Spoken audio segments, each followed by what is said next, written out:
আসসালামু আলাইকুম। আমি যে ভিডিও করার আসল কারণ হচ্ছে কি জানেন?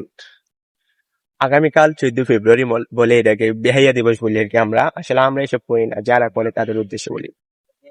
আগামীকালকে যে 14 ফেব্রুয়ারি, সকল বাবা মাকে বলতেছি যে আপনারা আপনার সন্তানকে এবং কি মেয়েকে, বুঝছেন, আসলে এরকম করছি যে মশাটাকে এরকম করছি, ছেলে মেয়েদেরকে কালকে ঘর থেকে বের হতে দিবেন না। আচ্ছা, আমি বলি, ছেলেদেরকে বের হতে দিবেন, মেয়েদেরকে বের হতে দিবেন না। ছেলেরা সিঙ্গেল বের হলে কোনো সমস্যা নাই, যদি মেয়েরাও বের হয়ে যায়, দুইজন একসাথে হয়ে যায়, একসাথে দুইজন হলে কিন্তু অনেক সমস্যা।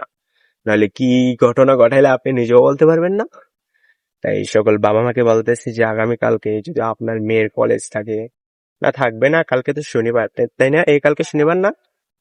কালকে শনিবার, ঘর থেকে বের হতে দিবেন না মেয়েদেরকে, বিশেষ করে যদি মেয়েরা ঘর থেকে বের হয়, তাহলে কি হবে জানেন? যে কোনো একটা সমস্যা হতে পারে, বুঝছেন।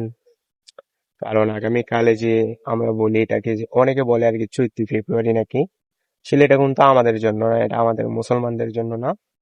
আর এই উৎসবটাকেই কিন্তু আমাদের যে ছেলেমেয়েরা এখন যে কি যেমন আইছে জানি না, 14 ফেব্রুয়ারি নাকি ভালোবাসা দিবস, বেহাইয়া দিবস। হ্যাঁ, এটাকে বেহাইয়া দিবসে বলা উচিত। আর এই 14 ফেব্রুয়ারির সময় আমরা আপনারা যে আপনার ছেলে মেয়ে, তারপর যে আপনার বিশেষ করে মেয়েদেরকে ঘর থেকে বের হতে দিবেন না। যারা বাবা মা আছেন তারা মেয়েদেরকে ঘর থেকে বের হতে দিবেন না। যদি বের হয় তাহলে কি সমস্যা হয় আপনারা বলতে পারবেন না।